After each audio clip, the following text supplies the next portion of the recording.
it. Show. Let's do the show. Let's do the show. Let's see. Okay, we got video rolling. We got audio going, and it's just a matter of counting it down now in 3, 2, 1. And listen, you keep getting seen in public with human females, and I can get you work in the entertainment industry. Time to tear those aliens a third corn shoot.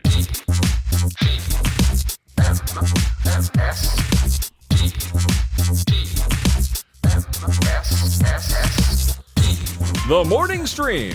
I am a multiverse agent.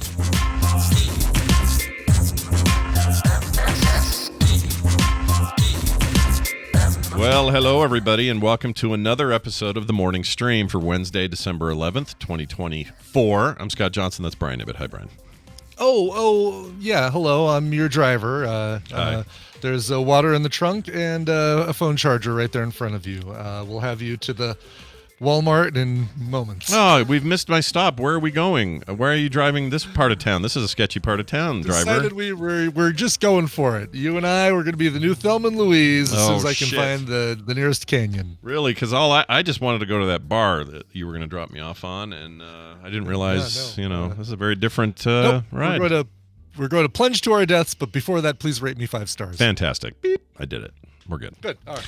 Hey, everybody. It's Scott and Brian, and we're here for another TMS. Hope you're all doing well. I always like, when we come to the show, it's the top of the show. Mm-hmm. I like to just share. If I learned something over the last day or so, I like to share it. Okay? I like that, yes. Yesterday, it was President something or other back in the Old West and some Wyatt Earp stuff, or maybe that was the day before, whenever it was. I just I like it, and I like to share it. So I learned a little something. Well, these are lessons I think I already knew, but there's the sheer number of Simpsons episodes, right? That's one way that this happens. When you have 30-plus years of a show, you are bound to have so much content. They're always saying they predict the future, and these things have all happened. Well, it's not because they predict anything. It's because if you do enough content, eventually, like us saying the name of Betty White the day before she dies, right? You go, oh, they predicted it because anytime they say a name, yeah, exactly. And I used her as an example so that she's already dead. She's already dead. We can't re-kill her. Yeah, we can't. You can't re-kill Betty White. You can barely kill her, let alone re-kill her. Right, so anyway, let alone re-kill her. Jeez. So I'm listening to these in the background, having a lot of fun with my watch of The Simpsons. I'm in season 8 now. Okay. And there's this one episode that had a couple of really great lessons in it that I had forgotten about. One of them seems even more prescient today. But I'm going to play one of these, and this one may seem obvious, but I just like it as an illustration about how when we were young, we thought the violent femmes were cool, and getting a little tail in the back was cool on your hair. Sometimes that was cool. Sometimes you're talking about a car. Get a little tail in the back at the drive-in movie. I mean, that was pretty cool. That might be universally cool over every generation. Not if you have the tail on your head, but yeah. That's true. So we have things that we include the other. Everybody thinks they've got cool. The kids today with their Skibiti toilet and their bullshit, they think it's cool. So everybody's got the cool. And there's this moment where Homer flashes back to when he was a kid in the 70s. And he says this. He's having a conversation with Barney's over at the house, and his grandpa's much younger. And he says this. You wouldn't understand, Dad. You're not with it. I used to be with it, but then they changed what it was. Now what I'm with isn't it, and what's it seems weird and scary to me. It'll happen to you. I mean, basically, that's it. That boils it right down. Is there a better example of generational change and cultural change than that? Probably not, right?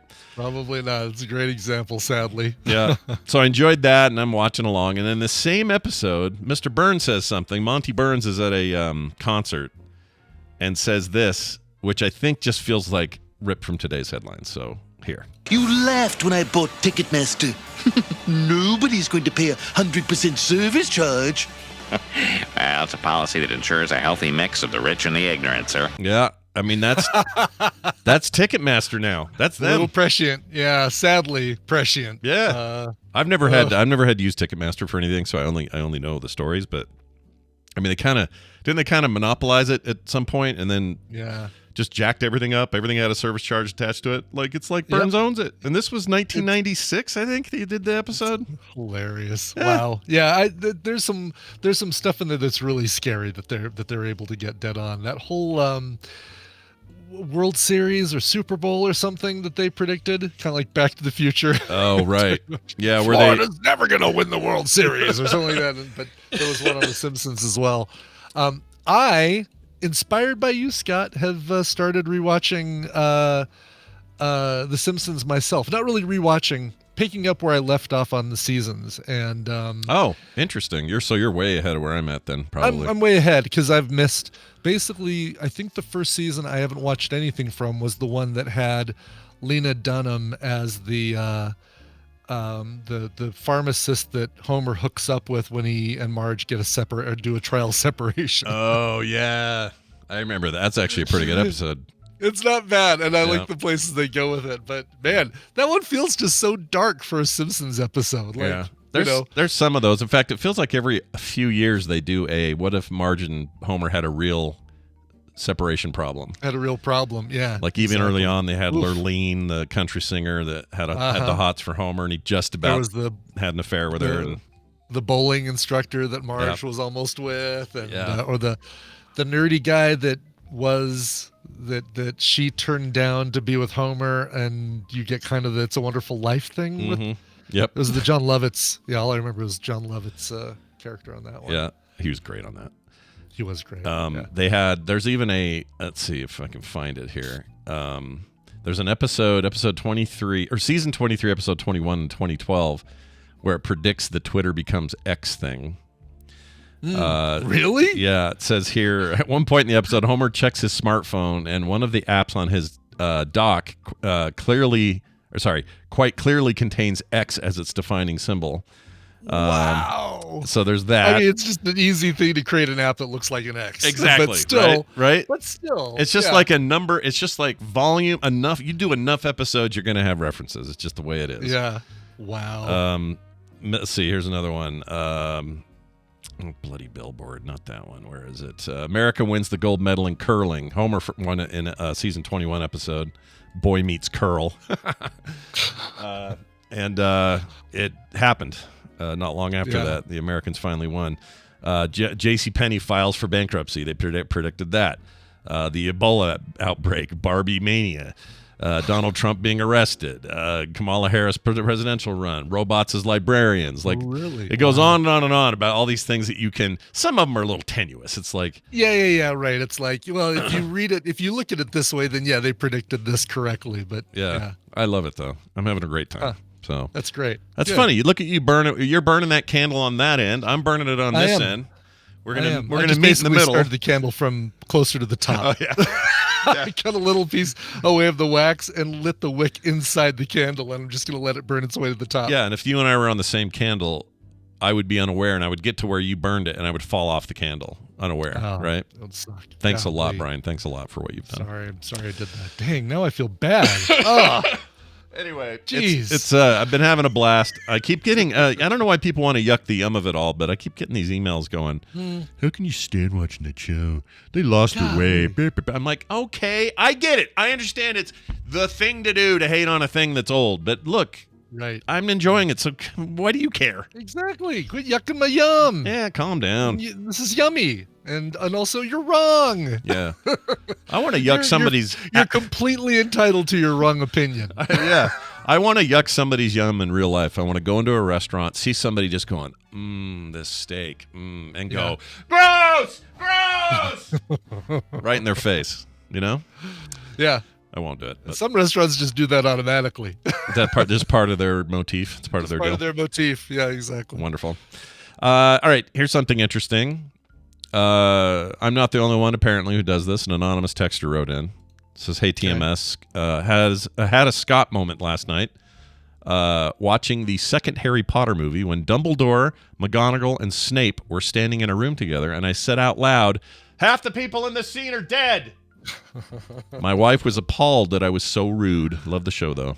Oh, nice. I can't help it. I was doing the same thing the other night with what was it? Something.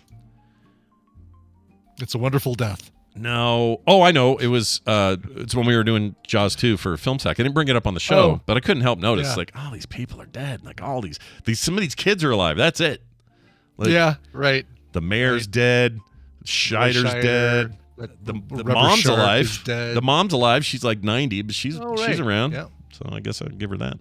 Yeah. But yeah, I do it all the time, and I think it's just my reckoning with how time works is a little broken and will always be that way. And I know it's no surprise, right? I mean, because we've talked about that you do this, and there's nobody who's listened to the show for any amount of time that knows that you're Captain Mortality sometimes. Mm-hmm. Oh yeah, but fascinating. Yeah, but I wonder why that is. Like, is it? Don't know.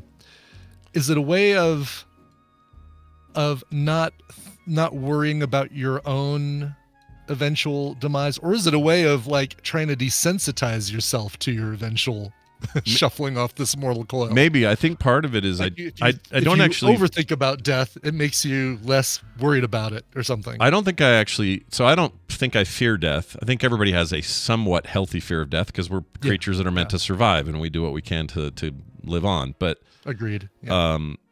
I don't really worry. Like if tomorrow, I don't know, a boulder killed me, I'd be like, all right, well, I mean, how do I control that? I can't control it. I was going to say, you won't be there to say, all right, well, that happened. Yeah, I won't even have, exactly. I'll have nothing to say because I won't have seen it coming, and I'm just out of there, right? So I don't obsess about it in that way. That doesn't bother me. And there are times actually where it's comforting for me. If I'm like super sick, when I had COVID really bad in 2022, that's some of the worst I ever felt in my life.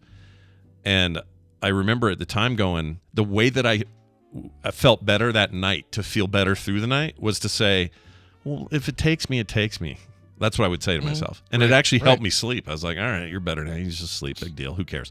Like, you have to kind of let go of that. So I don't think it's that. I think it's like, well, actually, I think I know what it is. But I've never, like, sussed this out in any kind of therapy or anything. But when my dad died very suddenly, and he was just such a massive pillar for everybody in our lives, to have him just go poof one day. Yeah. I think I've never quite figured out how to wrap my head around it. I don't think I've fully, not that I haven't dealt with it like an emotional dealt with it. I definitely did. It's just this feeling of like, he was there, now he's not. I worry less about me being here, he's there, now he's not, than other significant people in my life. It seems insane that they're not there. And so I have these gymnastics in my head about time and what it's like. And if you go watch something like the Maltese Falcon, the movie, and you see this old black and white movie and you just think, every one of these people, and the cameraman and the director and the sound guy, everyone who was involved in this film, dead. The only thing still standing is the Maltese Falcon itself, probably in the Smithsonian or something. Yeah, that prop is sitting somewhere doing just fine, but every flesh and blood human involved in that. So it's almost like you're looking at a ghost when you see that movie. And this is where my brain goes weird. It's like, they're all doing their thing, but they're not really here. Yeah. Okay. It's weird. All right. It's a weird thing, I admit. It is, but it's interesting to kind of take a look at what that is, you know, like at why that happens and why you feel that way. So, I don't feel like it holds me down or back or anything, but it does. I don't think so either. I think but it is a fascinating, I don't know if we've ever really talked about this when we've had Wendy on a Thursday, but it might be on one of these days that maybe we don't have or we want to take a break from an email or something. It might be like, all right, Wendy, what do you make of this? Yeah. What do you think of this? And she'd say, well, my brother is a weirdo and blah, blah, blah, blah. Probably something like that. Anyway, so we also got this. Somebody asked us to do this. Ryan from Michigan asked us to rank these celebrities. And I don't know why we got this or what the deal is.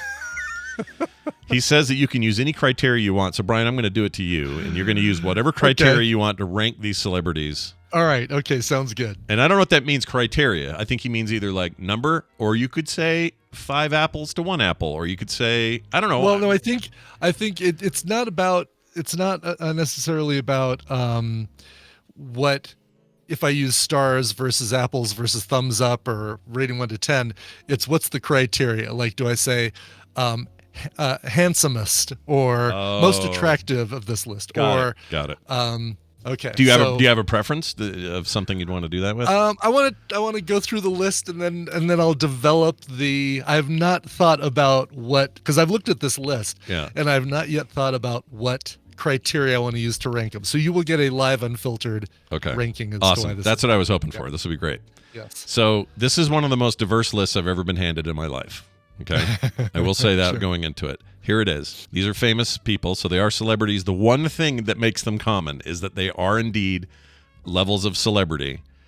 Beyond that, though, these people would never be seen anywhere together. All right. No, there's zero in common with any of these. All right, here we go. Ben Savage, the actor turned brother director. Brother of Fred. Yeah, Boy Meets World. Yeah, kid. that kid. I think.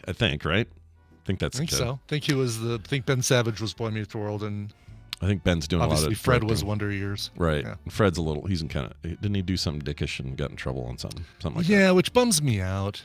Yeah. Every time Fred Savage comes up, I have to mention that Rob Lowe show. I'm contractually obligated to mention The Grinder, which is one of the greatest shows of all time, one of the greatest one-season sitcoms of all time. The Grinder, with all these people that you know and love on the cast, including Rob Lowe and Fred Savage. Well, he was a dick. So he was acting in it too. Fred Savage was. Yeah, Fred Savage was the main character. Oh, I thought he just directed Rob or Lowe ran was it or something. no, he's the main. He and Rob Lowe are the main characters, and I think they're brothers. And Rob Lowe is this actor who really wants this role as an attorney, and goes to live with his brother, who's an actual attorney, to learn what it is. But he's like the cheesiest actor of all time. But it's so good. God, it is so good. I need to just people go watch it. Nobody I know has ever watched this. It's what, like 8 episodes, something short, right? Yeah, something short. I think it's a full season. It might be a half season, like 13 episodes. Okay. And they concentrated all that, what they could have doled out slowly over a 5-year series, concentrated all that funny into like whatever 12, 13 episodes. So you don't feel like did it feel like it's complete? Like you didn't need another season? It's a sitcom. Yeah, I mean it's a sitcom, so it's not like there's a resolution, but like laugh tracks and all that stuff, like audience. No, I don't think a laugh track. Okay. I think it's but it is comedy, but it's not. They don't have that fake laughter in there. Okay, good. I hate that. Yeah, very Parks and Recreation style of comedy. That like deadpan. The clueless people aren't aware that they're clueless kind of thing. I gotcha. Okay, but not quite like Office, Abbott Elementary, where they're looking at the camera once in a while. That kind of thing. Not mockumentary style. Like, today's the day that we're going to be having the annual parent-teacher conferences. Oh, what kids? Why are you doing this? And the parents are the biggest problem. No. Yeah. Oh, you just described Abbott Elementary's whole thing. Boiled it down to its very essence. Yeah. I don't hate that show, but there is a formula to it. There is a formula to it. Yeah. Yes. 22 episodes, says Man Apart. And after seeing after seeing a thing I won't spoil that you're going to talk about later today. Yeah. It's sort of superior to it. I'm sorry, everybody. It just is. It is, but only but yeah, and we'll talk about why it is. It's its own thing. I shouldn't compare them. Anyway, because I like Abbott's fine. Anyway, so we got Ben Savage from your Boy Meets World. Just one name took us down that rabbit hole. Yep, we got there so quickly. Billy Idol.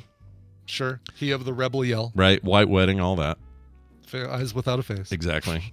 Wait, is that him? Eyes Without a Face. Yeah, that's Billy Idol. Oh my gosh, I always forget that's him. Brittany Murphy, the late great Brittany Murphy. Yul Brynner. All right. King and I, Cowboy Man. Yeah, I'm already gonna rank him lowest for spelling on the list because it's Y-U-L, not U-L-E. Yeah, I was hoping for more of a Christmas spelling like Y-U-L-E. Y-U-L-E, like a Yule Log Brenner. Yeah, Yule Log Brenner, or Tom Brokaw. Tom Brokaw. That's just him. Oh, the news tonight here at NBC. Oh, hell. So the only there's another. It's really weird, but why? Like each of them have a B as an initial. I don't know if that's how Ryan came up with this order, but see that's your pub quiz brain going right there. It really is. Yes, exactly. Love it. All right. Well, let's see. I'm gonna rank them in order from most would like to get stuck in an elevator with them for a long period of time to least? That is definitely a ranking of your choosing. That's amazing. Okay. I love it. And we're gonna say Brittany Murphy in Clueless, that time period as far compared to right now, because I don't think or Yul Brynner for that matter. Well, yeah, they're desiccated corpses now. But think of them in their prime. It would be kind of horrible. In their prime, what would they? Yeah, King and I, Yul Brynner, and in Clueless, Brittany Murphy. Sure. I'd put her on top. I would put Brittany Murphy on top. 100%. Totally agree. Seems delightful. She's her singing voice in Happy Feet. I'd ask her to, we'd occupy the time by singing Happy Feet songs. That's right. And I'd apologize for that brief moment after her death when the whole world thought it was due to some drug thing or some horrible thing until we were like, oh shit, it's black mold. God, we're all dicks. Yeah, we were kind of dicks. I mean, she had other issues going, but that was definitely the problem. And that documentary, someone just mentioned in the chat that came out maybe last year or a little bit before. Fantastic watch. Great documentary and so sad. A little sad, but definitely worth watching if you. Yeah. Okay. So Brittany Murphy on top. Yeah. I would say I'd like to be in an elevator with Billy Idol because I think it would be fun to talk music with him and talk about, the sneer. How'd you come up with the sneer, Billy? Mm-hmm. What's the story behind that? Were you born with the sneer, or did you develop the sneer over time? Right. Tell me about that time you were hanging out with Debbie Harry. What does she smell like? Yeah, she looks like she'd smell lovely like get off stage after a 2-hour concert. Like lemony fresh, just nuzzle her hair. Well, now we're getting creepy, but she smells good. I know she smells good. I know it. I just know it. But then, okay, Billy Idol. Okay. Then Tom Brokaw. Yeah. Oh, all right. Yeah. That's great. I like the order you put me in. Oh. Yeah, I mean, I'd feel, I'd be intimidated. I couldn't talk any current events because he'd obviously know more about them than I would. So, I'd be like, what do you do on the weekends, Tom? Well, I like barbecuing. This just in. I like ribs. Breaking news tonight, I made a steak. I mean, it's a little smoke the ribs, right? It's a little Mitch McConnell, I admit, where I go with his voice. It is, I know. I need to do a little listening to Tom Brokaw before I can do the Tom Brokaw. I don't have my gateway phrase, which gets me into the Tom Brokaw impersonation. Yeah, it's hard. You do need a gateway, though. And then between Yul Brynner and Ben Savage, I don't know enough about Ben Savage. I just don't know him, so I just don't know. But having him in there and him talking and stuff, I might get a little sleep before they finally get us out of the elevator. And Yul Brynner, I'm kidding. If Ben Savage is listening, I still would put you number 4, Ben, because I think you'd have some great stories. Sure. And Yul Brynner, I think, would just irritate the living shit out of me. I think he would be hard to be with. I agree. Yeah. I think he's my last. I think that order is exactly what I would do. I would do the exact same order. Yeah. Yeah, I don't think. We talked for a minute about Westworld and say that seemed fun, like acting like a robot and stuff. How cool was that? Here you go. It was fine. It was very good. Yes. I was a cowboy with robot parts, he'd say. Exactly. Yeah. And then you did the Space World or Future World or whatever that one was, and you had to play a totally different robot. Or no, you played the same robot. I don't even know. It's weird the way you've done it with the whole the elevator thing. My brain has just put them all in there together. You're all hanging out, and just you're not talking to Ben Savage or Yul Brynner much. It's that. Was it the Devil movie? M. Night Shyamalan. Everybody stuck in an elevator movie. Yep. That was actually, I kind of like that. That was pretty good. Of his recent stuff, that was all right. My God, so much better than that stupid. Was it old? Was it Channing Tatum? Oh, Trapped? The one you saw, Trapped. That one is a split. That seems like a split egg. A lot of people liked it. A lot of people hated it, and we are going to watch it for Film Sack at some point. And you're willing to do that again? Let us do that one. That'd be great. Well, yeah, I'll totally do it again. Not for a while, but. Yeah, let it wash off a little bit. Mid to late 2025, I'm cool with us watching Trap, and I'll watch it again, and I'll just say, here is my, here is a list of my grievances. That's right. We got to get the happening in at some point because it's so bad. We have to do that. Yeah. I think I saw a tree. I think the plants are alive. Zooey Deschanel is the best thing about that movie. Fight me. She's the best thing about every movie. She is. I love her. Every movie should have Zooey Deschanel. I don't even think Elf works without her. That's how. No, good, I agree. That's how good she is. She made Elf work. I agree. She did make Elf work. All right, Except she was a blonde. She doesn't look right as she's always beautiful, but she just doesn't look right as a blonde. It's kind of like when Katy Perry went blonde. It's like, different person. I right? like that for you. If you are happy with that hairstyle, I love it, and you should do whatever you want. And it's far from me to say what color anybody's hair should be. Yeah. No, I'm with you. But it throws me. It throws me when I see it. It throws me. Yeah. Yeah, totally get it. Anyway. All right. Well, we're going to play a game, and we're going to do it Dunawayless. That doesn't mean we won't have Randy Deluxe here in his place. Randy, good morning and welcome. Good morning stream. I am dealing with the sacrilege of Elf doesn't work without something. I'm trying to get away from thinking about, like, of course Elf works with someone else. Okay, hold on. A role. Oh my God. I'm going to say this about Elf. You could I think this about almost everyone in it. I don't think Elf works not that it wouldn't work at all, but it doesn't work as well without Brittany Murphy as that character. And I don't think, obviously, Will Ferrell is key to everything. Or Zooey Deschanel, sorry. I'm going to get Brittany Murphy on the mind. It doesn't work without James Caan in the role he's in. Mm-hmm. Anybody else? Doesn't work without Peter Dinklage or Bob Newhart. 100% agree on all those points. That's all I'm saying. That's what I'm saying, Randy. This is a movie. This is a movie kind of like it's Galaxy or not Galaxy Quest. Is it Galaxy Quest? Yeah. With Galaxy Quest. What's wrong with my brain? Doesn't sound right. That's a movie that chosen the right movie. Exactly. That movie should not work. But it absolutely does, and I wouldn't change a single piece on the board. It would F it up. That's all I'm saying. Don't change anything about it. It's a discussion we've had many times over the years, and I'm just always on the side of great filmmakers can make things work if they don't get perfect casting. And, right. Like I'm always talking about who could you have also put in that role, and you just you like the art the way it is, and I get it. Yeah, I think here's the thing though. This is why it's a fun philosophical discussion, and there's no real good answer. But you think of a movie you've hated, and maybe it turns out you hated it because the wrong pieces were on the board to continue my metaphor. There was like one member of the cast that was like, oh, that thing just throws the whole movie for me. By the way, Randy, log into the game while we're talking. Oh, yeah, you should log into the game. I'll figure that out. Go, keep going. Get in there. While you're doing that, we're going to add somebody to the call. We usually take our fourth person, and I think it's not going to change today. We're going to take our fourth. Let's see who it is. Well, they're ripped in real quick here. Who we got? 1, 2, 3, 4. It looks like Raven TCG is on his way in. Raven. Oh, yeah. She's up in Minnesota. She builds cool games. Yep. And love that. Love anytime we get anybody here makes any kind of game-based stuff, I get excited. You know? She rocks. She got me into Lorcana. That's how cool she is. I did that. Oh, nice. Well done. That's great. Also, you're just a great part of the community. Thanks for being such a rad member of the Frog Pants, greater community. Okay, I had to mute my. yes, you do. I had to mute my YouTube. It was going crazy. That'll happen. Turn your radio down. It's like old school. Anyway, no, you're fine. I'm really glad you're here, though. Thanks for being our fourth caller today.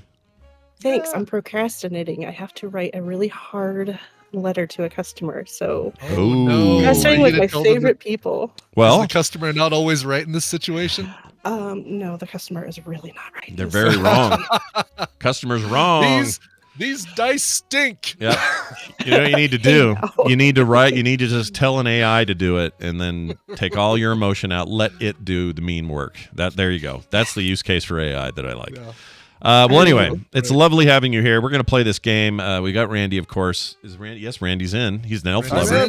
Look at his name in there. That's pretty funny. Yes, elf lover Randy. Cool. I have to tell Dunaway that I'll miss him. I know. Yeah, we'll tell him for you. He'll never hear this. Yeah, he'll never know. That's the great thing about Brian Dunaway. He does not listen back to anything ever recorded. That's so true.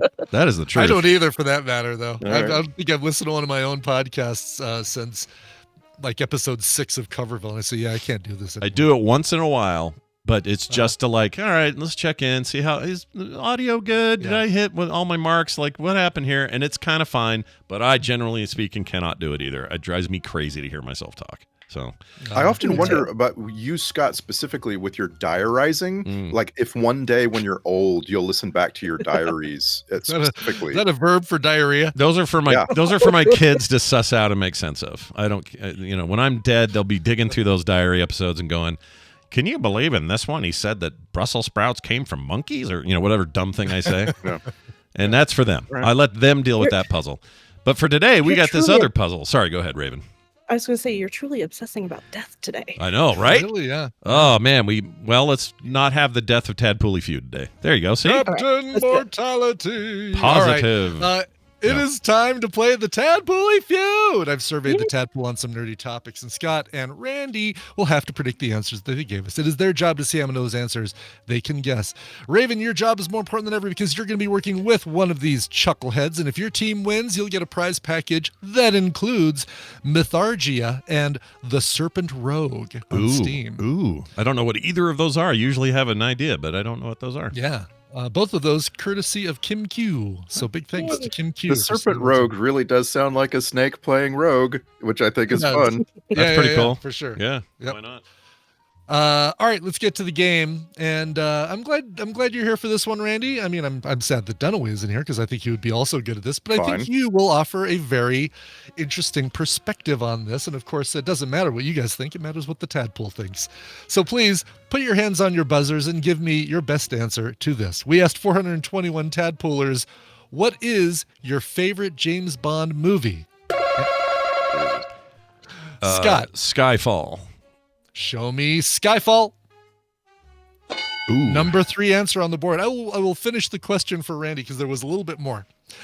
What is your favorite James Bond movie? If you don't know any, enter Austin Powers as your answer. If you don't know any? Yeah. Yes. Yeah. I mean, oh my gosh. So, I mean, right. That's just, that's crushing me, but I have to say Austin Powers. Show me Austin Powers. Oh, it's not but still way higher than it should be. Okay. Wow. I had to, right? I had to. Yeah. No, I would have too. Don't feel bad. I didn't set that up so that you would do it, but I wanted to make sure that you knew the whole question because I was so sick of I don't know any James Bond movies as far as answers. So I'm like, all right, we're just going to give people an easy out. Oh, this is going to be so fun. I'm a little shocked by that. This is going to be a fun one. A little shocked they didn't do that. Yeah. You and me both. All right, so Scott, you and Raven have control of the board. We got 8 answers up here. Excellent. And what is? We got this. Yeah, we totally got this. Favorite James Bond movie. Raven, what pops into your head first? What do you think is up there? GoldenEye. Oh, duh, GoldenEye, of course. GoldenEye's up there. People think more of the game than they do the thing, but that's okay because it's one of the greatest. As well, they should things ever. Because again, don't hate me, but the GoldenEye the movie is not good. Yeah, it's okay. It's all right, but it's not okay. It's not great. It's not it's good. It's bad for a James Bond film. It's okay for a film. Yeah. But as a gamer, that's what comes. And as a game, it's fantastic. It's not in my personal top 15 James Bond movies. Yeah, right. Same here. Yes, exactly. Yeah. All right, show me GoldenEye. That's my Tina Turner. Number 2 answer on the board. Yay! She didn't do that, did she? No way. Did she do the song for that? For GoldenEye? Yeah, she did. Yeah. Oh, I don't remember that at all. Wow. Yeah. All right. I know it's like 7 years you're now. Simply the best. No, anyway. It's like 7 years now of asking what is wrong with the tadpole, but this is like really. How have you left? I mean, I'm pretty sure I know what's number 1, but how have you got GoldenEye at number 2? It just doesn't make sense. Yeah. Pretty crazy. People really do lump the game in there. I'm sure. Like if you asked the 62 people who said GoldenEye, have you played the Nintendo 64 game? I would say at least 50 of them have and love the game and therefore channeled that love towards the movie. And that's why I said it. Yeah, and I agree with that for that self-same reason. All right, I'll pick this one. I think this is going to be easy for number 1, although I know that's not more points, but let's go for Casino Royale as number 1. Yeah. Show me Casino Royale. Yeah. Number 1 answer, absolutely. Makes sense to me. I should have Should have guessed that when I had my chance, because like it's almost like there's a whole generation of movie viewers whose experience with James Bond starts with what's his name? Daniel Craig. Yeah. Mm-hmm. Yep. Now this is where it gets weird. Raven, what do you think after this? Because now I feel like it's anybody's game, but what do you think? My favorite and what I remember watching the most of when I was growing up was Live and Let Die. Same. I like Live and Let Die. Live and Let Die. When you were young and your heart. All right, let's show me Live and Let Die. Yeah. Number 10 answer on the board. Big O points for that one right there. Jeez. Yep. I love that because I had the voodoo bad guy in it. Mm-hmm. Yeah, he did Scaramanga was the man with the golden gun. Who was the Jane Seymour? Jeffrey Holden was the guy. It was the 7-Up golden nut guy. Orlando. No, not Orlando. I'm trying to think of the character. Clifton James. Shit. Baron Samedi. Thank you for your. Yeah, there you go. That was the Jeffrey Holder or Jeffrey Holden. Jeffrey Holden. I mean, it may as well be Keith David in my mind. That's how I picture. I just picture David or David Keith. Which one? I think it's Keith David because he's the same kind of character in that Disney movie about the frog. It's Jeffrey Holder. It's Jeffrey Holder. Okay, Holder. Yeah. Jane Seymour was Solitaire, and Yaphet Kotto was the. Oh my gosh! No way! From Alien, I love him. Right? Yeah. Yes. And that Baltimore crime show before The Wire happened. Anyway. And James Bond jumps a speedboat, jumps a motorboat. Yeah, he does. Right over the yokel sheriff, whatever that guy's name is. Yeah. I know he didn't do the Dukes of Hazzard thing, but he might as well have. Done with the game. Well done. I love it. Nice job. Let's go with. Can we do Goldfinger?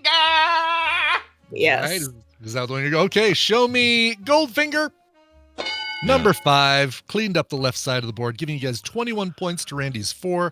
Still possible for Randy to pull this one out. But did you know that Goldfinger is the highest rated of all of them? Really? It doesn't surprise me. Yeah, that does not surprise me because I think, boy, it's really hard because I would put. I'm one of those. Well, I'm not going to say anything because I don't want to give anything else away or not. But it'd be hard for me not to, but Goldfinger would absolutely be in my top 5. Sure. But I think there's a couple things in the newer ones that I would put exactly. higher. Yeah. That's exactly what I'm saying. Yeah, I think that's right. Yeah. All right, let's see. Well, we're on a roll here. What do you think, Raven? Octopussy. Oh, yeah, dude.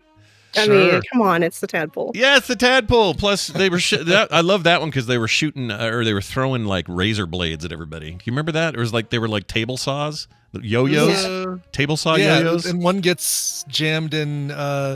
Like Roger Moore has a wad of money in his pocket, and it gets stuck in the wad of money. Something like that. It's so bad. I love that stuff. Maud Adams. Yeah, that's a great one. Yeah. And no character really named Octopussy. It's her tattoo. That's her little Octopussy. Right. Yeah. Right. Oh, that's just sounding worse and worse. Well, she has 8 cats. She has 8 cats at home. That's all it is. Oh, that's what it is. Yeah. Yes. Okay. She's like Octomom for the rescue pet for kitties. Yeah. Please don't let this be on the board, though. This is the one with the circus.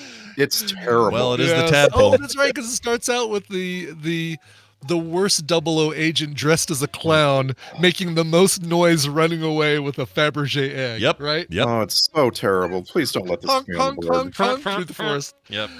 All right, show me Octopussy. Yeah, baby. baby. Yeah.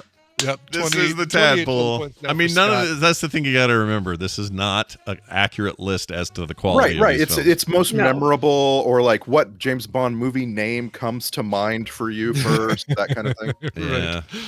All right. I think this might. Let's see. So 17 plus 6 is 23 plus the existing 4. Yeah, Randy's just been mathematically eliminated. Hooray! I'm sorry, Randy. That's all right. That means that you've automatically won, but we still get to keep playing the game. 0 strikes on the board. How about Spy Who Loved Me? Can I get that? Ooh, can I get a Spy Who Loved Me?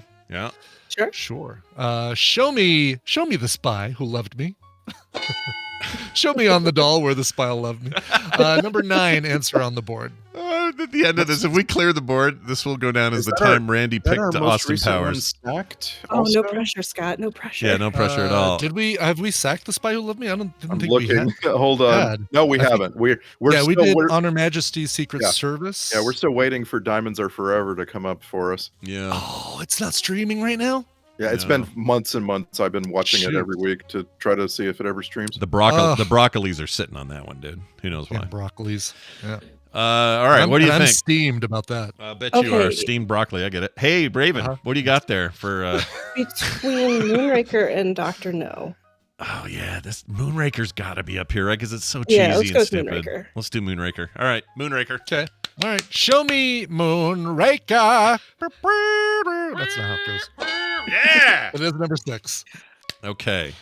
All right, Scott, this is all on you. Okay, I want to know what Scott and Raven understand about the Tadpool right now, because about 3 of these are actually movies that people consider favorites, and the others are like, no, you don't actually. Exactly. No one thinks that's their favorite. Yeah, no, I don't know. I think I just know. GoldenEye and Octopussy do not belong on this list. Yeah, these are meme picks, and that's how they think. They think in memes. Yes. So number 8, big poll here. Let's go. All right. So what's the one with the skiing at the beginning? Oh, I loved that one, but if I can't think of it, maybe nobody did. Oh, like another. That's another Roger Moore one. Isn't it is, yeah. And it's. There's actually several with skiing at the beginning. At the beginning, there's ones with skiing in the middle, but I think only one of them has skiing in the pre. Pre-barrel. I can name a second one.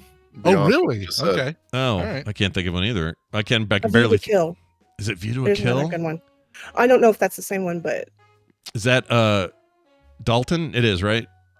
What I'm doing is I'm processing the theme songs in my head right now, so I'm like, oh, I am too. This is how I think about it. Or you know what I start doing? I'm like, which one had the Korean guy with diamonds in his face? That's what I do. And I think that was. What was that? Die Another... No, that's not Die Another Day. That's the new one. Ah, shit. I don't know. I don't know what's good. 8. Let's go with View to Kill, and then you can blame me if I mess it up. All right, View to a Kill. I got big shoulders. All right. Okay. All right. Do it. It's a View to a Kill. Show me View to a Kill. Our first strike, and the record we were going for is over. It's done. Sure. It's all my fault. But now it's on Randy. Randy does get a shot. Yeah. Finally, you get a chance to give a second answer. Yeah. He could get 11 too, which means he gets 2 shots if he can get it. Ooh. That's true. Yeah. Yeah. I don't know what these people think. I do know that I said on a recent episode of Film Sack what my favorite was, because it was like the first one that I saw before I started really reading all the books and watching all the movies. Okay. And so I think I'm going to go with it, although I don't know. This is so weird. Okay, well, I'm going to go with it. It was For Your Eyes Only was my... Oh, that's the one I was trying to think of. Yep.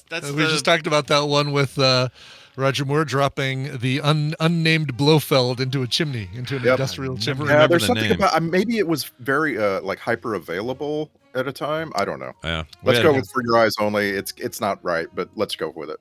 Sounds good. All right, show me For Your Eyes Only. It is our bonus answer. 7 people said it, did not make the top 10, but it does give you another guess. Randy, that's awesome. Wow. Okay. By the way, I just put in our Discord chat the 9 movies that have ski scenes, and I can't remember which start with the ski scene. I can tell you, and there's actually one missing from here too. Yeah, there is. Because the mentioned View to a Kill also has a ski scene. What is it about Brits that think snow skiing is like a big deal? Oh, they love it. It's like, ooh, it would be a cool chase. Let's do skiing. Yeah, they're into it, man. It was somebody's idea. They just want to go to a ski resort for vacation. Yeah. That's yes. So, it needs to be I need a good one here. Mm-hmm. I can't stand the idea of it not being a good one. So. Let's go From Russia with Love. Oh, all right. Good choice. All right. That's like one of the best. Yeah. It's. I think it might be my favorite of the theme songs too. From Russia with love. Yeah. Show me From Russia with love. With love. Boat. Oh. Yeah. Nope. I could tell you, by the way, I haven't been telling you where these did rank on the list. From Russia with Love is number 16 on the list. And what was the other one that you guys guessed that got wrong? View to Kill. View to a Kill is number 14. Yeah. Okay. Raven, what do you think here? I'm trying to think. God. I mean, what is there another Daniel Craig that we're just? Well, we didn't say Dr. No. Oh, that's true. We didn't. Did we do? We did Golden. We did Goldfinger, GoldenEye. You know what? Dr. No is a great answer. I like it. I'm going with her. Dr. No. Okay. All right. Show me Dr. No.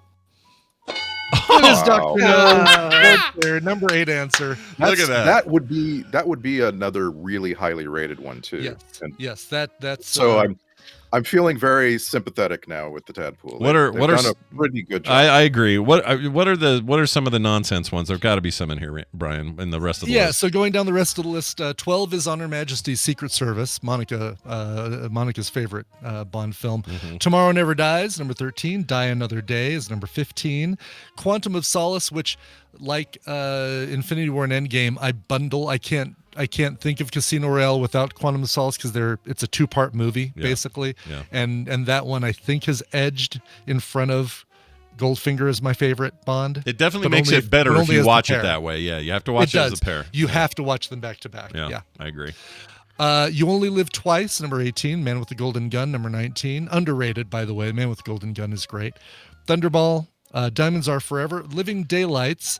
Then we get into Choplifter. Which Choplifter and Choplifter. Somebody put Choplifter. What?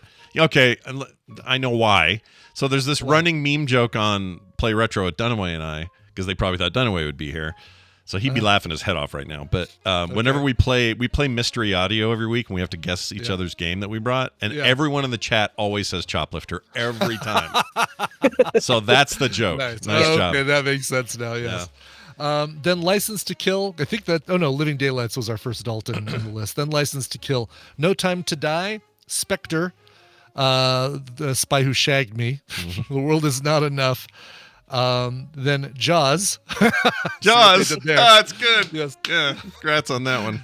Johnny English, Naked Gun 33 1/3, Secret of the Ooze, and The Hunt for Red October. Good. Secret of the Ooze. I am pretty sure that Choplifter was the only game I ever played on the Apple II. Oh my gosh, Choplifter really no Oregon Trail?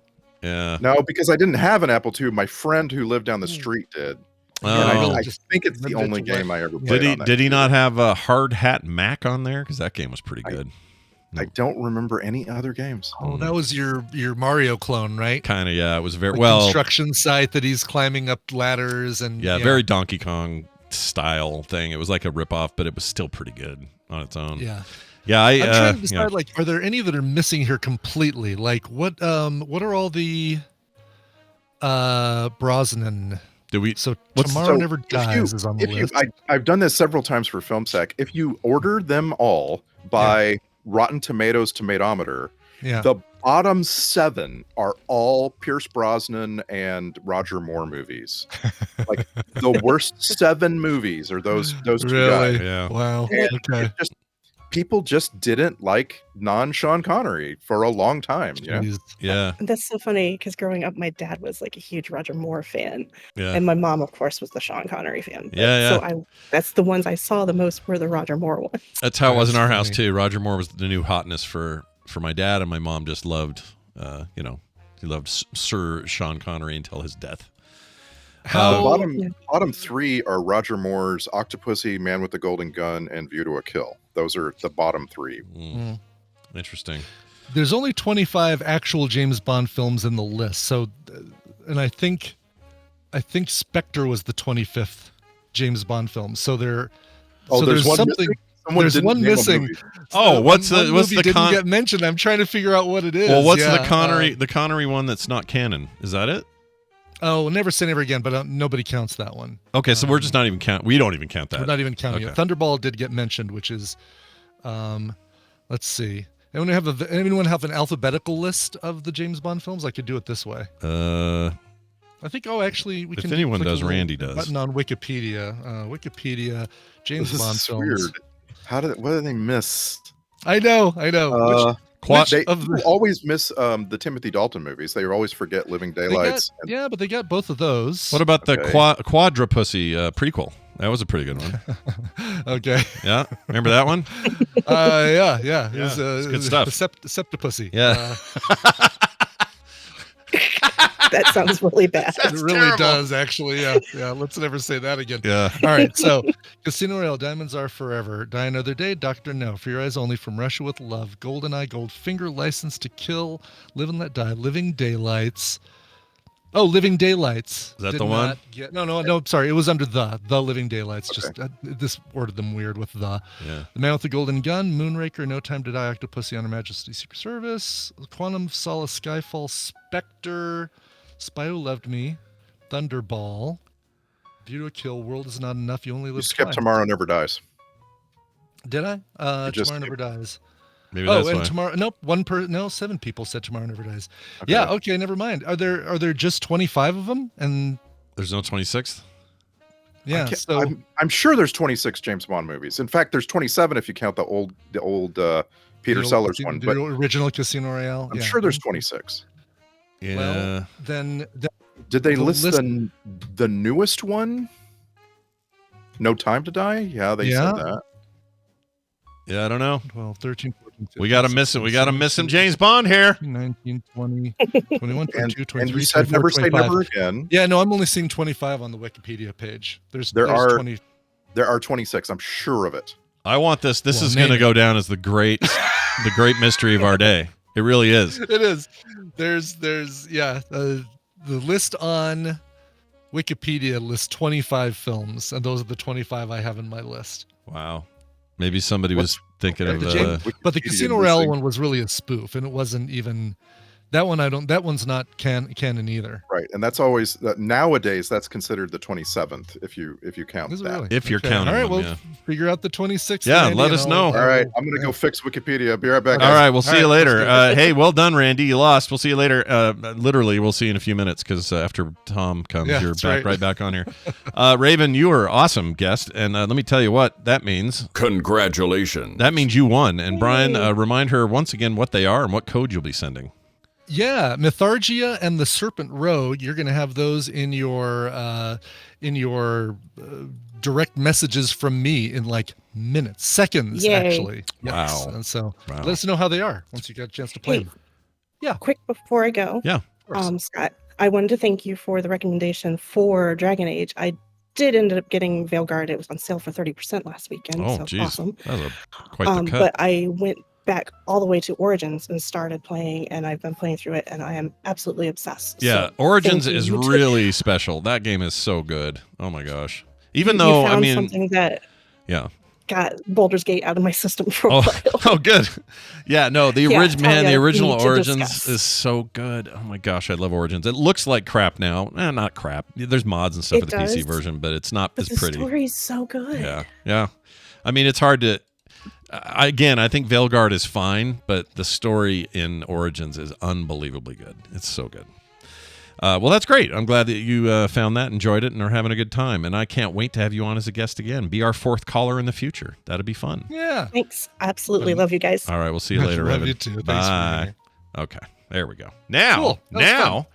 We got to take a break. When we come back from this break, Tom Merritt will join us. And I've already let him know we're running a little late, but he's cool. He's all down to clown. He is. He's cool. He's a pretty cool guy. Pretty cool. Cool with the school. Yep. Yeah. He'll bring some tech and some other stuff. We'll do recommendals after that. But before all that, Brian, why don't you share a song with us? Happily. Boy, this is some cool guitar-fronted rock and roll. This is a band called Pigeon Pit.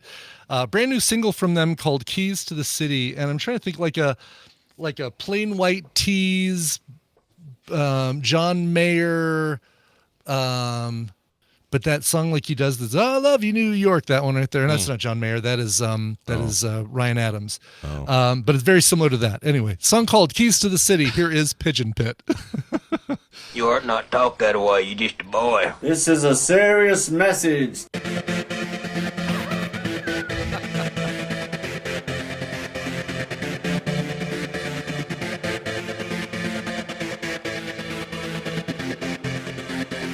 And we're back. Tell me who that was one more time. Yeah, from Olympia, Washington, that is the country punk Mex and minimalists, Pigeon Pit, who just released their 4th LP called Crazy Arms. And this is the first single from it. It's called Keys to the City. That was Pigeon Pit. Nice.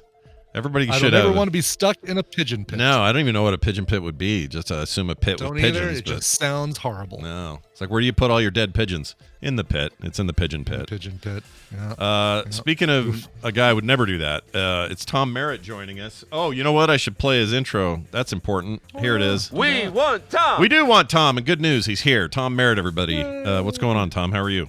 Hide the pigeon pit, folks. Oh, no! Yeah. I don't even know. Well, I don't even know what that means. Is it my kids who always remind me? I'm always like ripping on pigeons. They're like, Dad, those are really doves. It just depends on where they are. Yeah. And I'm like, they're doves with an oil slick. Yeah. One person's dove is another person's pigeon pit. That's like saying, tigers are just little cats. Oh yeah. Good point. That's a good point. Yeah. I'm going to use that next time this stupid argument comes up with them. There you go. Let's know how that goes. Tom Merritt, of course, comes on every Wednesday, talks about the technology news of the day, what big stories are cracking, that sort of stuff. It's also a fun day because I get to be on DTNS and curious what you brought with you, Tom. What do you got today? Well, I'm really excited to talk to you on DTNS about what you're talking about, the dead robot. But I won't talk about that right now. Instead, the big news right now is that Google announced Gemini 2.0. Oh, yeah. It is much less than it sounds when I say Google announced Gemini 2.0. The more I dug into it, the more I'm like, so you didn't announce much. Yeah, okay. Yeah. Here's what is happening. Gemini 2.0 Flash is now available for you to use. The Flash versions of the Gemini models are the small, efficient models. And Google's saying that Gemini 2.0 Flash is just as good as Gemini 1.5 Pro. So that's a big improvement. It's a much cheaper model to run. So you will be able to access it through an API, through the Vertex platform. And if you're not a developer, you can just go to Gemini on the web and try it out at some point today. I think it's launched already. But that's it. It's not till January that developers will actually get the model to be able to use it themselves. They can only access it through the API, and no word on when we get the other versions, like the Pro versions of 2.0. They did talk about a lot of coming soon stuff. Project Mariner will use Gemini 2.0. That'll be a Chrome extension that can act like an agent. AI agents are kind of considered the next big wave of innovation with AI, where you can just tell it to do something and it'll do it. So Project Mariner will be able when it comes out to use your cursor, click buttons, fill out forms. So theoretically, you could say, go to the Kroger website and buy me some toilet paper, granola, and bananas, and have it delivered this afternoon at 3. And then it would go to the website, log you in, add things to the cart, et cetera, et cetera, et cetera, and then schedule that for you to do. Oh, wow. That stuff, it sounds crazy, but it sounds like what we should be expecting soon is that kind of automation. That's a great example of agents in your normal everyday life. A lot of times the examples are very business oriented, like, processing your orders in a spreadsheet, which is great if you're the person who has to do that, but usually not something all of us identify. The use of the term Flash for this, that seems a little like it's bad. Does that marketing. bother you? They've been calling it Flash for years now. I just think that because my memory is deep when it comes to internet. You're not playing Homestar Runner on it. I get that. But like as a person who's been around this stuff long enough, Flash still stings as a thing that was a real problem toward the end, a malware nightmare, Adobe treating it like crap. Like, just feels dangerous to use the term Flash, but that's fine. It'd be like Gemini 2.0 Divx. Yeah, Divx. Oh my gosh, dude, Divx. Yeah, or what was the old player? Real player? The real player, dude. Mm-hmm. So it's like saying, "Hey, Gemini 2.0 Real Player coming out tomorrow." And I don't think most of us will have that visceral reaction, but you're probably not alone. You're probably not the only one. So you'll get over it though. So to understand this agent thing just a little bit deeper, if I me or Brian are sitting there and we're like, all right, I'm so busy today. I need my agent to do this thing I always have it do. And maybe I have a preset that says bread, a gallon of milk, and some cheese at the grocery store that will then Instacart to me or whatever. And I just hit a button and it says, or I just tell it, do the grocery thing, Larry, and it does it. Like, is it that simple? Is that what we're looking? Is that the future? It's simpler. You don't even have to have it set up. You could just say to it, Gemini, I need you to get me bread, butter, and bananas from the grocery store and have it delivered this afternoon. Boom. And it goes and does it. Okay. And any kind of like issues where the store goes, we're a little short on the butter. It looks like we're not going to have that for your thing. Or what brand do you prefer? Because we're out of the brand you usually like. Does this? Is there a system in place, or will be? If you're using Instacart, it's going to be different than if you're using Kroger. That it's going to be different than if you're using something else, right? Yeah, so Instacart doesn't even ask you. They just say, "We're out of this one. Let's give them dishwasher detergent." Well, they send you a text message. So if it's Instacart, the agent is going to process the order. You're still going to get the text messages from the shopper saying, like, "Man, I substituted your brown rice with dog food. Is that okay?" Yes, it's okay. So the agent's just doing the thing that it's set up to do. It's not going to manage the whole process. And in fact, at this point, they're saying it's going to do it in real time. So you're going to want to watch. They actually said this in the demo. It's like, you're going to want to watch it to make sure it puts 10 rolls of toilet paper, not 100 rolls of toilet paper. But overall, it can do things for you in an easier way. And that's what agents are about, is being able to just go execute on stuff without you having to set it up in advance. You can just tell it what you want it to do and it'll do it. This is the stuff I like AI for. I like automation of tasks that are mundane and get in your way during the day. I think this is good. I have lots of questions similar to the one I asked just recently about all the variables, but that's the point of adaptive AI models, is that these variables will eventually, they are part of the process of knowing what you mean instead of what you said, or instead of if you slurred a word, it will get good enough to go, I think you said 10. Can you verify that for me? Like that kind of stuff. That's really interesting to me. So I don't know. Do you feel like somebody's in the most forefront on the agent side? Is it Google? Is somebody else beating him to the punch? I think it's probably OpenAI at this point. They've got a lot of agents already out there that you can test and play with. They're making it easier all the time to create agents. They just announced that with their Canva text editor, collaborative editor thing, you can do some agent plugin stuff from there. So I think what Gemini is trying to do here is say, we have an advantage on the browser. So we can put an agent in the browser that can do things for you in the browser. Let's do that. But again, this isn't out yet. They're even saying you need to watch it. It's not as, set it and forget it as we would like at this point. But over the next year, you're going to see people talking about agents, and they're going to come from everywhere. They're going to come from Amazon. They're going to come from Anthropic, OpenAI, and Google. So even if OpenAI probably has the edge right now, there's no guarantee it keeps that edge. It's which agents end up being successful. There will be things like this that will be consumer successful and top of mind for people because, shopping, it's a thing we all do. Yeah. There will also be agents that people are going to love in the workplace that, less flashy, but like you will be able to say, give me a report on, how many listeners increased or decreased across the Frog Pants network. And it'll just go and like log into your tools and look at your numbers and, come back with the report without you having to go dig all that stuff up. Yeah. See, that stuff's really interesting to me. I want to be able to say, hey, imagine we're in the pandemic, early part of the pandemic.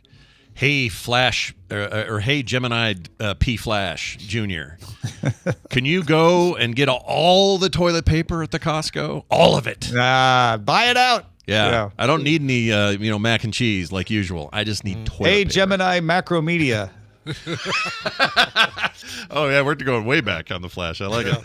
Well, that's awesome. We'll talk more about it and more today on the Daily Tech News Show. This dead robot thing is going to be interesting, so I hope people tune in for that. I've got some thoughts about when cloud-based children's toys no longer function, which is what we're going to get into.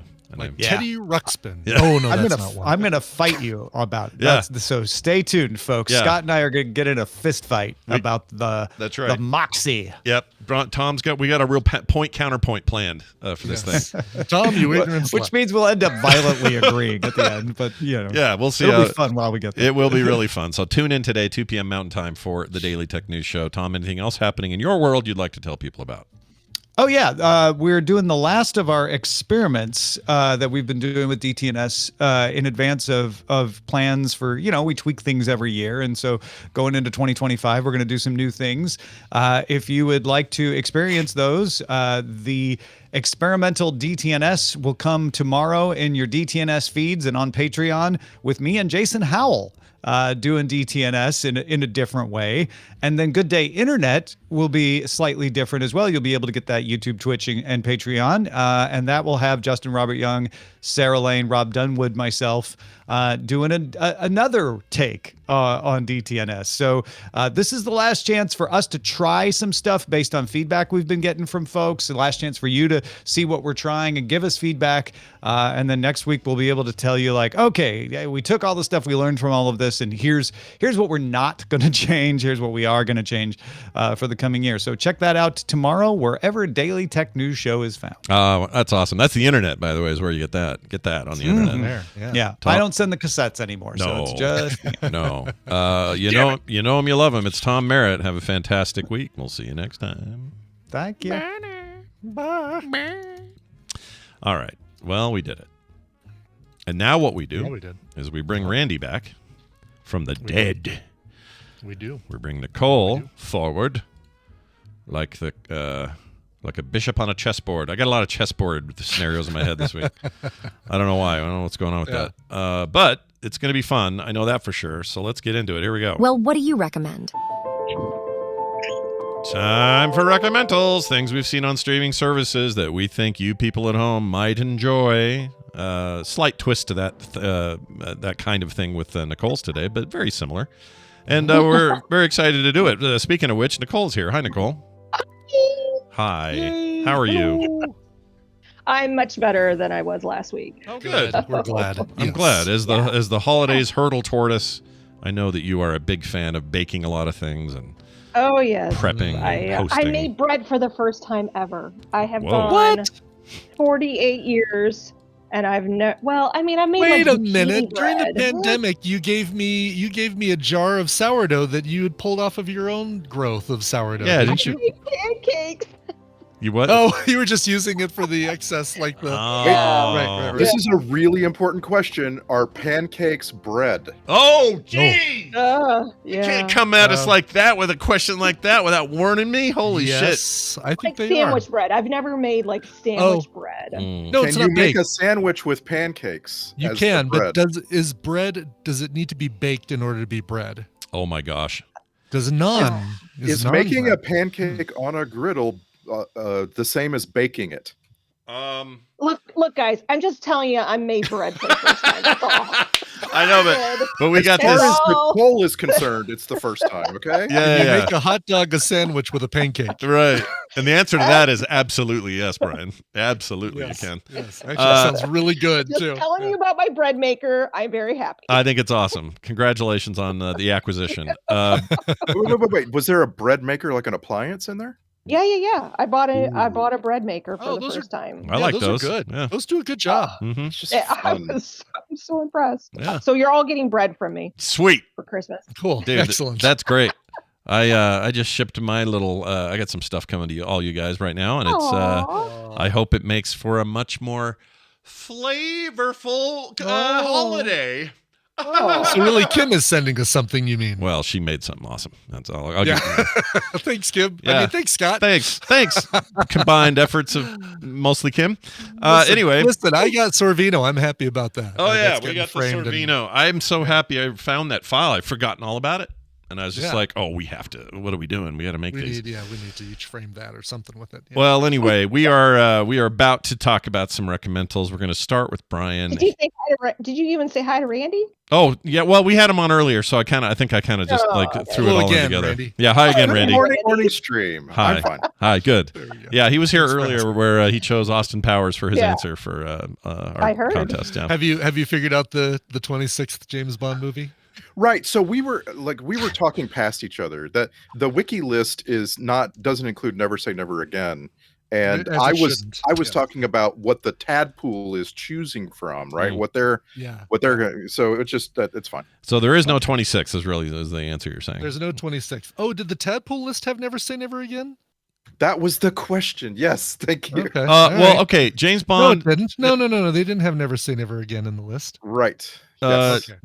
27 is what Rotten Tomatoes claims, but they're including the stuff we said you can't include. Casino Royale and Never Say Never Again, which are non-canon and should be stricken from the world. I'm not really a Bond. I don't really like. You're not a Bond girl? The Austin Powers. You're not a Bond girl? No, not a Bond girl. I liked Red. I mean, that was kind of. That's Bondy. It's Bondish.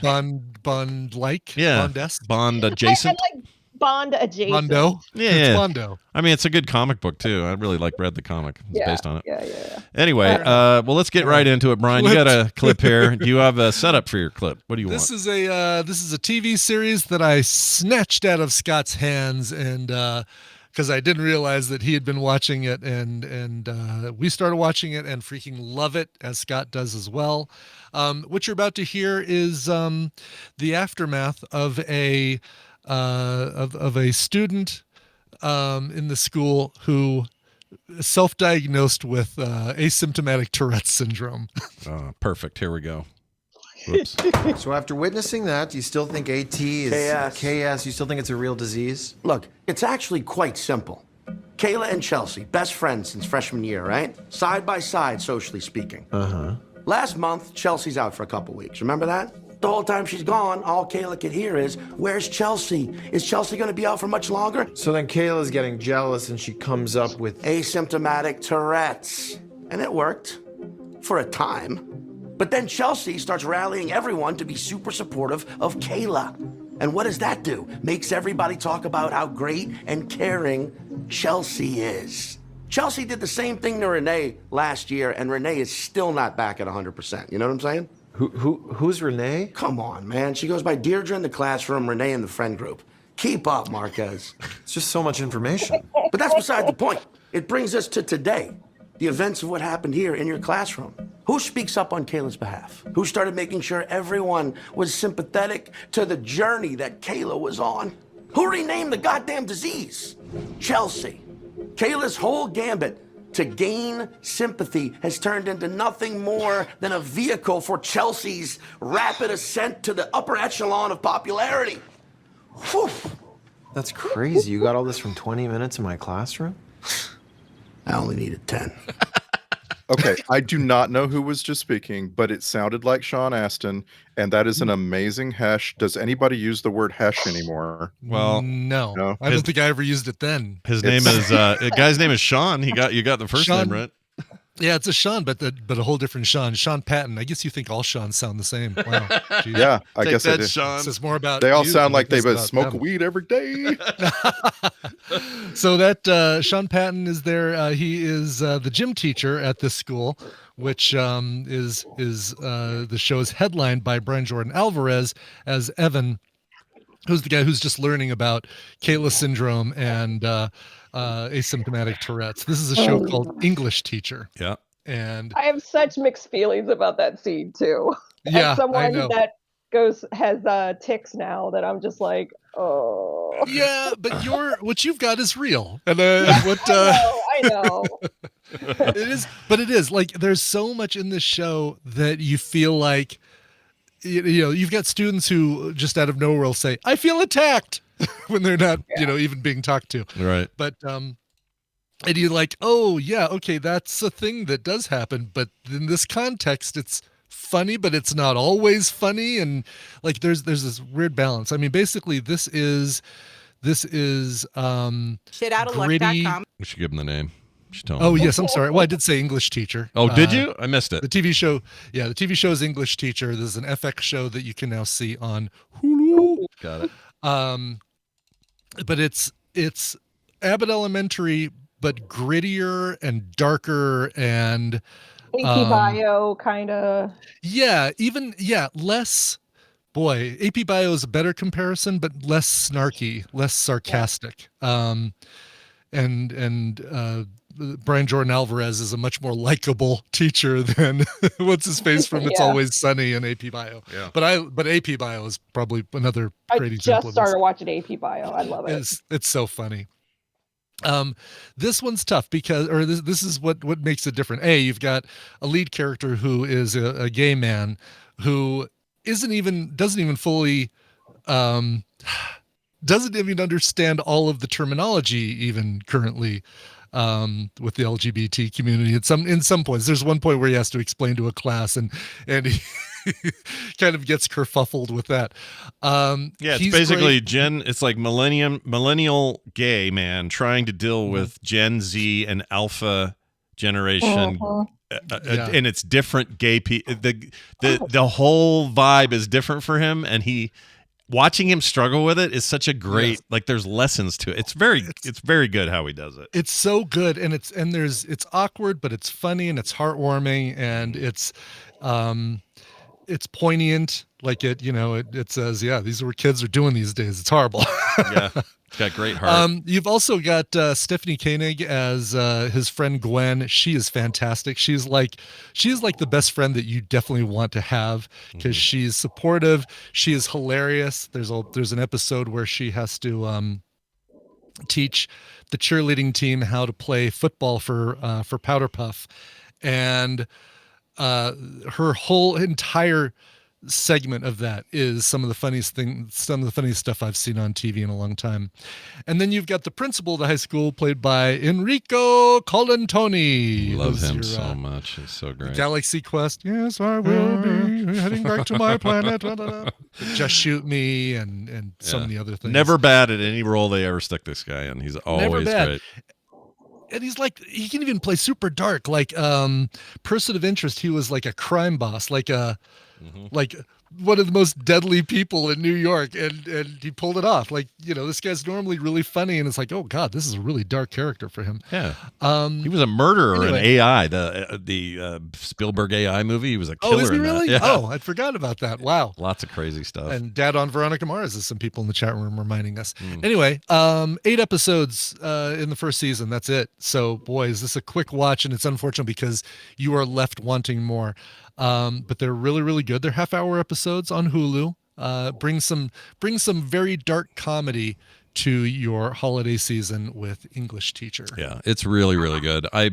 Brian whipped through it quicker than me. I'm still behind a few episodes. So I'm really glad we're finally talking about it. But I came away from it. Such a weird thing. We talked about this, Brian and I did off air, but Brian Jordan Alvarez, I knew only as a TikTok dude. He has a very popular channel on TikTok, and he does mostly some crazy impressions and some other stuff. And he's been in other things. He was in Megan, small roles, that kind of thing. But I saw this trailer and I went, wait, why do I know that guy? Why do I know that guy's face? And I realized, wait, this is that TikTok dude. And he's creator, he's showrunner, he's in it, obviously. Like, this is a revelation of a great first freshman effort. It's fantastic. It is. It's so good. Yeah, I mean, this is a guy that we're going to be putting up in, with the names like the names that I'm forgetting all of a sudden, like the 2.5 Men, not Murphy, whatever that guy's name, 2.5 Men, and Big Bang Theory. Chuck Lorre, thank you. Like, we'll be putting up in the list with some of the really funny sitcom show creators like that guy. And, he really could have that kind of career because this stuff it's great. I hope this series lives on for a while. I think it's great that FX is the place it's happening. It feels like the right place for it. It's awesome. So really glad. I'm really glad that you got English this one. Teacher, and don't get confused. If you do a search for The English Teacher, you get a couple older movies. Don't do that. Just look for English Teacher. And don't look for The English Patient. You don't want that one either. You don't want that one either. No, yes. That's just sex in a tub. Yeah, don't watch it. A reminder that it's really hard to name something when you're like in the creative process. Oh, yeah. Getting a name that people are going to connect to is really hard because really they're all used. Yeah, they're all used. You have to come up with either something that's so nonsensical no one will remember it, or you have to be so dominant that your new name. Like, remember all the Crash movies? There are like 10 of them. It was like, which Crash are we talking about? My favorite show of 2023 was Lessons in Chemistry, and I just couldn't get people to watch it because of the name. Yeah. Yeah. By the way, this Stephanie Koenig was on Lessons in Chemistry. Oh, no way. That's cool. Nice crossover. She's awesome. She deserves to be in a million things from now on. She does. She's mostly in things that she works with this dude on, like small stuff, little projects, little short films and stuff. She needs to break out and be like the next big thing. She's so freaking great. She's great. Yeah. Anyway, seek it out. It's fantastic. Greg Daniels. That's the other name I was trying to remember. Greg Daniels. Greg Daniels. Showrunners. As like showrunners who have a style who do really well with that style. There you go. I'm going to watch it for Enrico Colantoni. You should. That guy is just anything he's in. I'm all in. Yeah, he's fantastic. Don't sleep on this Sean Patton guy. He's freaking he's the heart of the thing in a lot of ways. Love him. Yeah, it's all good. Everything about it is good. And the students freaking crack me up. A lot of great student actors. And I have a neighbor a neighbor teacher, high school teacher, who says that show has nailed the current vibe of high school. Jeez. Even if you watch it now and you've been away from that for a long time, you just don't know, and it may seem like, oh, they're taking some liberties here. He says, no. This is he has captured the zeitgeist of what it is to be in high school right this second. Like post-pandemic kids. Like this is it right here, which is pretty crazy. Anyway. That's scary too, by the way. Oh, and for those of you who are big RuPaul's Drag Race fans, I know Talia just sent me a GIF of Laganja Estrania. Trixie Mattel makes an appearance, a very prominent appearance in the second or third episode. Oh, it's a great episode. It really is. Yes. Oh, and the principal's so pissed. It's so good. Yeah. All right. There's that. Let's dive over to Nicole. Nicole, you saw a thing, but it's a thing without a clip, so you're going to talk about another thing. You explain it. I don't know how this is working. What do you want to do? All right. So when I was going through my sickness flare, I tried to watch some Christmas movies. One of my symptoms that I have is I have a hard time focusing. So I jumped from 2 different Christmas movies, and I didn't finish them. There's a Christmas movie on Amazon Prime called Jack in Time for Christmas, and it's like real people. They're real people. It's not Jack in Time, right? Not Jack in Time. It's called Jack in Time for Christmas. Oh. And it has Michael Bublé in it, and I hate Michael Bublé. I am not. I could not. And he plays a jerk in the movie. It's like an hour long, but it has the guy from what was the show we watched, Brian, on Apple Plus. It was The Mystery.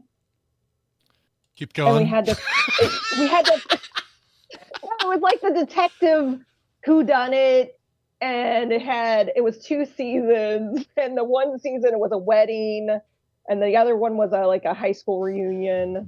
Search Party. Search Party? Yes. Yeah, I think it was Search Party. So anyway, it has that guy from the wedding one in it as Jack. And I don't know his name. Jack in it. But anyway, it's boy, called Jack in Time for Christmas. The blonde on that show, by the way, on Search Party, is having such a resurgence. She was in that Bad Monkey show. She is in the newest season of Shrinking. She's fantastic too, by the way. So I like her. Anyway. So Jimmy Fallon, Rebel Wilson, Tom Davis, Michael Bublé, Jack Whitehall. Jack Whitehall, that's the guy. Okay, yeah, from Search Party. Okay, yeah, cool. yeah. Let's get that thing with his dad and stuff. Yeah. I started to watch it, and then it was just Michael Bublé being a jerk, and I was like, I don't know. He seems like a jerk. Can we unpack a little bit? He does have resting jerk face, Bublé. Right? Really? Videos of how he talked to his wife on a live stream, and I'm like, oh, I'm not a Bublé fan anymore. Like like I'm going to put an image in our Discord that Scott, you can share with everybody. This is like one of the first photos that comes up, and it's him trying to smile, but he looks like somebody around him just made a really off-color joke. Oh yeah, look at him. Or he's got to poop. Or he's in the process of pooping. Yeah, look at him. He's like, oh shit, I got to poop. That's pretty funny. I think Michael Bublé has gas. That's so cute. Oh, he's poor got Michael smiling, or does he have gas? A little poo-poo face. All right. I don't know. There's something. My vibe check on him. Is off. It's gonna come out. You know, you're gonna be able to you're gonna be able to laugh at all of us when it comes out that he's got some dark secret, and it comes out, and you're gonna be like, "See, I told you." Yep. There you have it. So anyway, that's one of the Christmas shows that I tried to watch. Then I also tried to watch Dear Santa on Paramount Plus, and it's actually the Jack Black one. Yeah, it's the Jack Black one where the kid has dyslexia and he says "Dear Satan" and says, and I swear the kid reminds me so much of Mateo. That's the only reason why I'm watching it. It's a cute little. I mean, it's cute, but whatever. Has a really bad score on everything. Nobody seems to like it, but it's not that great. But whatever. Yeah. And then the other one I started to watch is the one you're going to recommend, Scott. So I'm going to let you recommend that. Oh. So I decided to something happened last night on Disney Plus, and I thought I'd mention it because it's streaming now. Do you know what I'm talking about? Nope. Don't? You have to tell us. No. Yeah. All right. So do you want to play a clip? Yeah, I can play a clip. Play the clip. So the one you put in there happened on Disney Plus last night. So this one that you clipped first, which one do you want? The one from the Maui one. Okay, I just gave it away. All right, here we go. Play this. Okay. Rule number 1. You never saw me like this, even though I still look very cool. You look like a kidney stone. And you look like someone who would know what that is. Now. Well, hello, Bacon. Okay, I feel like there's some backstory that I need to get caught up on. Oh. Actually, you know what? Scratch that. I don't want to get attached if y'all... you know what I mean? Which you guys won't. You're not going to do that. I don't even know why I said that. The point is, there's some serious God stuff going down. So I'm going to go handle my business. All right. So that's from Moana 2, right? That's from the new movie. Moana 2. Yeah. Of course, it's not streaming, but it will be soon. So if you go into Disney Plus right now, there is a new edition called the Fan Appreciation of Moana. And if you go to episode 8, are you on Disney Plus? No, but I can be. No. Anyway, we're on Disney Plus. Okay. Mark is on Disney Plus. Yeah. So I can't remember, Mateo was probably 5 or 6, and he built the Maui hook. Yeah. And Disney reached out to us and said, "Hey, we're putting something together. We would love to feature your video." And so we're on streaming. Oh, no way. So you guys are in here. That's cool. That's really cool. So there's what happened last night. Yeah, that's awesome. That's what happened last night. We found out last night on Disney Plus. Somebody was like, "Wait, it's just God, that's a good thing. God, I was so worried when you said something happened last night. I'm like, oh no, what happened? Yeah, what happened? I hope everyone's okay. You know? It's a good thing. So yeah, I even put Mark has a longer, I mean, it's on YouTube, but it's a Maui hook from a 2x4, and we still have it. And I watched him build this. This is an awesome build too. Yeah, it's really cool. It's a couple of years ago, right? Or back when the movie first came out? It was 5, so it was 6-7 years ago. That's right. Okay. Ugh. Yeah, his beard is more pepper than salt. Is the reason I can tell. It's a little bit older. And Mateo is super tiny. Yeah. So it's a 2-minute rendition on Disney. Right they blurred out his T-shirts. Oh, look at that! Yeah, no kidding. Which is funny. Oh, because his first T-shirt is Flight of the Conchords, but his second T-shirt is DuckTales, but it says Dovetails. Oh. I was like, wait, why did they blank that one out? It's because they own that. But, no kidding. We can't have any parody product placement of one of our own products. Right. Oh my gosh! Look how young Mateo is in this. He's this little dude, little guy. Did when they aired this, did Mark go, "You're welcome"? No, he had to say it in the email. He has the email reply. He had to say "You're" in all caps. The email reply was, "You're welcome." Yeah. Okay. Yeah. Fair enough. That's awesome, dude. What a cool thing to find out. Yeah. Look at little Mateo. Oh my gosh. Yeah, he's tiny. But there's a bunch of fan makeup of different characters. There's a hey clip. Most of them are about 30 seconds. Ours is 2 minutes because we gave them the full HD video and said, because I think they found us through TikTok. Oh. Okay. And then reached out to us. So, but yeah, they're celebrating Moana on Disney Plus. Ava and I went to see Moana 2. We really enjoyed it. It was a lot of fun. Brian liked it too, didn't you, Ryan? You thought it was good. I saw it and thought it was good. Yeah. It was.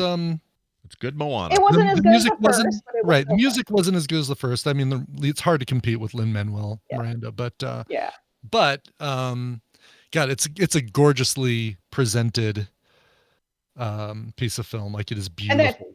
And I feel like they set it up for more. Oh, yeah. I think so. Do you agree that there's a chick in the bucket? Are you familiar with the film sec term chick in the bucket? Like something that is introduced and never returned to and kind of is an unexplained question? Yeah. Like the woman or the dot in the cave. Yep. Okay, good. It's not just me. All right, good. Thank you. Yes. Oh, man. If you both noticed, now I got to see the movie and see what you guys are talking about. Yeah. Like, oh, great. She's free from the curse. And where is she? What happened to her? I'm sure it'll probably be on Disney Plus in January. I mean, what's the life? Actually, Raven does confirm that there's a TV series coming out about her, about the Bat Lady. Okay. Oh, is that what they're doing? That the clip of Maui that I gave you about the pig. Yeah. And he's like, I feel like there's some backstory that I missed. I'm guessing that's a reference. Like shorts or something that happened with the pig. I don't know. Well, the pig has been around. The pig's been around since the first one, though, right? That pig was always there. It was just like oh yeah. Are you sure? Yeah, because my daughter hates my daughter. Pig was, the sure, pig. My daughter. It's Alan Tudyk. Right. Well, no, Tudyk. Wait, I thought Tudyk was the bird or the chicken. Oh, Tudyk is hey. That's right. Sorry, yeah. But I thought we're Pumbaa this one. I don't think the pig is in the first one. Well, my daughter. The reason I know this is my daughter hates the pig in the first one because she thinks it's a Disney. It's a Disney plushie grab. Is what she thinks. Yeah, it is. it totally is. Yeah. But the pig is in the first one, but they introduce a second pig in the second. Oh, there's 2 pigs in the second one? Yeah. Okay. Yeah. Well, bring on the pigs, I guess. Many pigs. There are many pigs. Many pigs. This one was ours. I'm a fan of Moana, and we loved it. I know Moana's 2 isn't streaming. Moana 1 is streaming. Oh yeah. So go watch that, and then watch our fan video. Do it. Go get in there. Episode 8 of. Yep. What's let's see where to go. The name of the full series is called The Fan Celebration of Moana 2. There you go. Yeah. That's awesome that you guys got in there. That's super rad. Yep. Link, by the way, quick TMS will have a link directly to not that episode because you still have to choose it from the list, but nice. The next level up. Yep. Fantastic. Ooh. All right, let's roll it over to Randy. Randy, we got a clip for you as well. How do you want to set this up, sir? So Michael Bublé grew up in Burnaby, BC, and he and his wife got together in 2011. They had 2 kids, and right after the second one was born, their 3-year-old was diagnosed with liver cancer. Jeez. And so then for years, as they were sort of like fighting that and going through all the difficulties of it, he had this constant concern about appearing in public and like smiling and looking like he was okay, right? Like, how do you appear in public when your child has cancer and you're going through all of that? And so like there's all these pictures of Michael Bublé forcing a smile, and it's fascinating to me that that's something that people like pick up on. Yeah, you have to do it. You have to get through it, man. Okay. Okay. All right, so next up. As I've been saying for weeks, and I'm going to say every week from now on, I am just watching things that are comforting and make me feel okay because of the rest of the world. And so this time it's a old TV show, and in this clip, which is the beginning of the series, the star of the show is waking up from a coma. Oh goodness, that's a heartwarming tale already. Here we go. Let's play it. Hi there. Hi. How am I doing? You're gonna have to tell us. What's your name? Jamie Summers. Do you know us? Well, you're Rudy and you're Michael, but I knew that before. Right. Let's try going back a little further. Where'd you go to school? Carnegie Tech. It was Carnegie Tech, Michael, I remember. What did you major in? Education. I was going to be a teacher. I really remember this, Michael. Oh my gosh, why is this so familiar? I'd forgotten what you've told us, so I don't remember what you told us. The name Jamie Summers should have been the instant. Oh, that's why. It's freaking Bionic Woman. Duh. Yeah. All right. Sorry. The duh. $7 million woman. When I was a little kid, this was in reruns, and Lindsay Wagner was just the most beautiful woman on TV for me. And so like here I am, I'm looking for things that are just like easy and comforting. And I noticed this was streaming on Peacock, and I started it, and oh my gosh, it doesn't matter what you think of this series. I need you to watch it because it looks incredible.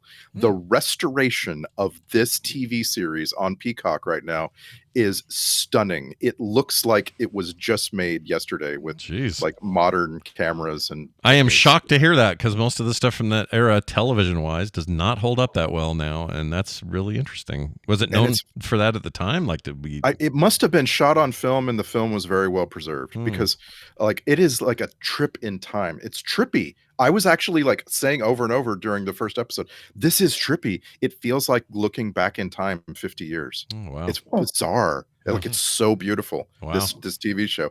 And of course, it's the Bionic Woman. It's silly, right? It's ridiculous. It's where you get fembots from, right? That fembots are sourced from this. It actually starts with a retrospective on the $6 Million Man, so that you're caught up if you haven't seen the $6 Million Man, and it's really helpful. It's really nice. So it shows the episode or parts of the episode of his show where she made her first appearance. Right, all of it. Like, it gives you a quick 5 minutes on all of her interactions previously on the Bionic Woman. Right, basically, yeah. But it's like, you know, Leah Majors is very different. the two characters are very different. Like, they're it really kind of skims through a lot of stuff, but it gives you the basis that you need to understand what she's about to go through. And what she's about to go through is going home. She's going to go home to Ojai and try to live her life. And of course, her superpowers are going to be constantly called into action. And it's just pretty. I just can't say enough about this. I can't believe that I haven't really watched it in all my life. Like I say, as a kid, I saw it on TV and reruns here and there. And now I'm enthralled.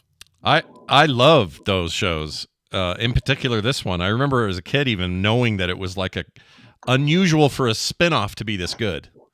I remember feeling that, like, wow, this is better than the Bionic Man thing that it came from, or was inspired by, or however the hell they did it. I don't remember how they transitioned it, but I remember thinking that at the time, and I'll bet it holds up now. You know what? I'm into this. I want to see it. Whenever you say Lee Majors, I always think of Scrooged. Lee Majors. Oh yeah. Whenever I think of poorly executed Christmas movies, I think of Scrooged. I love Scrooge. I know, but we've had this discussion. I know. Everyone's just gonna crap on everybody's favorite Christmas movie. I don't not gonna yuck everybody's yum. Not at all. I think everybody should get to love the movies they love, including that one. I wish I liked it. I just can't stand it. Can I just tell you, we went on the Polar Express, and there was a elf named Waffles that asked me, "So what's your favorite Christmas movie?" And he's expecting me to say Polar Express. And I say, Christmas Vacation. Yep. Yeah. Why not? Wait, you went on the Polar Express? How do you? Yeah, we went on it. How do you do? Wait, where is the Polar Express? Is that a singular thing? Does everyone have one in every state? Like, I know there's one in St. Louis. It's at Union Station. Okay. And you buy tickets to get on it, and they take you to a very poorly made cutout of the North Pole. The experience is that you're on the train and you're having hot cocoa. They had one here, where you kind of go onto a train car and they've got screens on the windows that go. Oh, see, we didn't have screens. We got to see all the graffiti. Oh, funny. Yeah, no, it technically didn't even move. Like we went on one part of the train and came out the other part of the train. Oh, funny. And the screens made it look like we were moving the whole time. Yeah, we definitely moved, and it was. I think Van would love it. Oh, Van would love it. It's great for kids. Oh yeah, heck yeah, we would do it in a heartbeat. Maybe there is one here. Oh, Heber has one. When Mega says maybe there is one. Heber's not far. Because we have this train called the Heber Creeper, and they do a lot of seasonal stuff with it. I know it sounds like a local guy who's like looking in windows and stuff. Yeah, but. he has to. The Heber Creeper, has he introduced himself on your doorstep yet? Yeah. Heber Creeper came last night. Yeah, his pants are off as usual. What's your favorite movie? Just say Polar Express. Yeah, Polar Express. Do it. I like the stiff, unaffecting action of Polar Express. God. Yeah. All right. Well, let's dive into your thing. I just want to sell you a little bit more on Bionic Woman. Do it. Because that you're going to more Buble defense. You might just think that it is a sort of James Bond ripoff, and it is. Yeah. But in all the good ways. Like she has a series of villains, and they get more and more weird until you reach the point. Like she has her own specter that she's dealing with, right? The fembots are called fembots. There's a villain named Elijah Cooper who's trying to destroy the earth, right? And she's like so on. But ultimately, her biggest villain through the course of the series is herself. She plays the villain also in the name of a woman who is basically given plastic surgery to replace her, and it's awesome. Like, all right. It is really good. Like imagine how bad it would be if whoever's playing James Bond right now also played the villain in all the movies. Yeah. No, that'd be weird, wouldn't it? It's a little this is really a really good story because it's like a story instead of just a silliness. Yeah. Well, that's awesome. I think I'm gonna spin it up. I'm sorry, you already said it, but where is it streaming again? I watched it on Peacock. I noticed it's also available on Amazon. Okay, excellent. I am definitely going to dive in. I like it. All right, let me now play something for you guys. It is a movie that Nicole referred to briefly, but I will now tell you all about it. It is a Christmas film just released on Netflix that we loved. And here is the clip. This is the tale of one of the most challenging nights of my long career. Sans, you won't get all those sacks down the chimney in one go. Christmas was knocking on Wellington's front door. Come on out! And here are our unfortunate heroes. Bernadette, you're in charge. Yes! 8 kid-free hours! Oh, hi, Danny. Hi, Sam. Oh, you've ruined Christmas lunch for everyone. Except the turkeys. Your dad be here in an hour, I bet, with more presents than Santa. Okay, imagine a Pixar movie, but with no American accents for once. Just a big cast of British people, some you know, some you don't, couple of New Zealanders. Just an incredible cast of British, UK, Scottish actors just kicking butt. The movie is called, it is a movie, I shouldn't say that. It's called That Christmas. And it's written by a very familiar name to people if you are familiar with his work. His name is Richard Curtis. Now, that doesn't sound familiar to you. Richard Curtis is the guy who created and wrote films like Love Actually and Four Weddings and a Funeral and others. Bridget Jones. Exactly. He is great. He makes great movies. Now, everything I just mentioned is very adult-oriented. Classics in their own right, especially Love Actually, I think. But you know how Love Actually is about like 14 stories and somehow it all works like the movie. Terrible Christmas movie. Disagree. Oh, stop it. Hard disagree. Insult Brian. Am I getting my yum yucked over here? I really like that movie partly because take the Christmas out of it. Like I like how he is able, like Robert Altman did this really well too. Take about 15 people and somehow make their stories coalesce and work somehow. Yeah. This is a movie like that, but for families and kids, that really surprised me how well it does that thing he writes. And it is to take a bunch of disparate stories and pull them all together in a really meaningful way. Check out the cast on this thing. So Bill Nighy plays this Lighthouse Bill guy. He's actually kind of not in it that much, but he's in it Lighthouse enough. Bill. Lighthouse Bill's amazing. Brian Cox plays Santa. That was the voice you heard there. So Succession and all that other stuff he's in.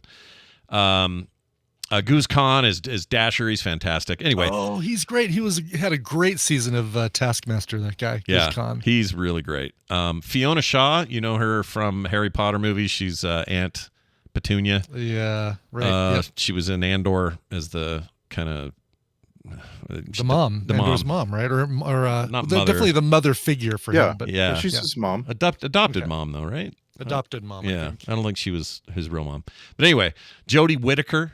Fantastic actress. Oh, the recent Doctor Who. Yep, she's great. And then a bunch of kid actors who really kill it. Rhys Darby is in this. He's doing an English accent, which is really funny because I'm just used to his Aussie or his New Zealand accent. Sorry, Australia. I didn't mean to say that. I saw him and he did a stand-up thing here in St. Louis. It was so great. Yeah, you saw pretty recently, right? You guys went and saw him? Yeah. He's supposed to be great on stage.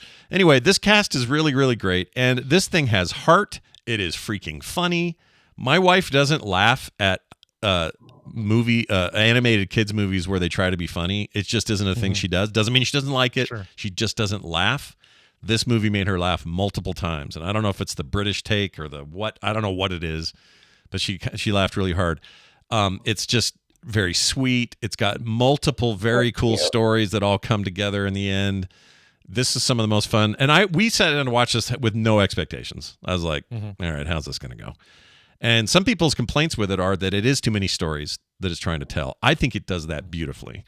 And in particular, the story about the teacher at the school in this tiny town played by Fiona Shaw and her relationship with this young boy who is played by, if I can find the kid's name, can't find it. Anyway, the main kid is such a sweet little relationship with a stern teacher and a kid who just moved into town and doesn't know anyone. It's just such a sweet little story.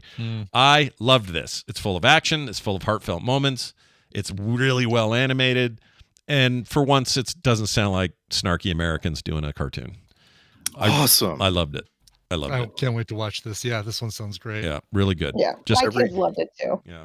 Very, very Every good. year I'm looking for something like this, and some years it's okay. It's usually starring Ryan Reynolds, and and I'm talking about like something to watch with the whole family, my kid and his grandparents, right? So it's like a big spread of interests, and this looks like it's going to fit perfectly. Yeah. Yeah. Really, this really is cool. the kind of movie that I add to my kind of rotation. I've tried to, it's funny how many Christmas movies come out for the season and the ones that I just don't add to like they don't stick. The reel. Yeah. Right, So, I mean, and then you get some that you're like, I can't believe that's in my reel, like Daddy's Home 2. I have to watch that movie every year. Yeah. But did you brought up Ryan Reynolds. Did you like Spirited? I kind of did. I liked Spirited. I think there were parts of it that were a little like, okay, guys, calm down. But then mostly, though, I thought that was a kind of a fun take. We've watched it the last 2 Christmases, and so like I need to take a break from Spirited this year. I guess I like it a lot because we've watched it for 2 years. years. We watched it. Yeah, I think it's I all thought right. It came out last.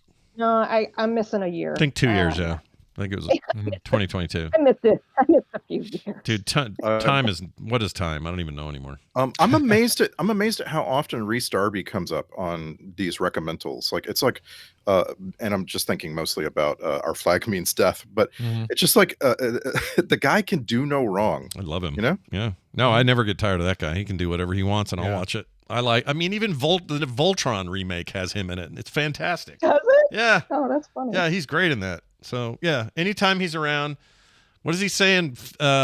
He's the kid in Bob's Burgers that's from New Zealand and says, "You want to pull yourself off a chesty?" He's talking about his chest hair that he's growing.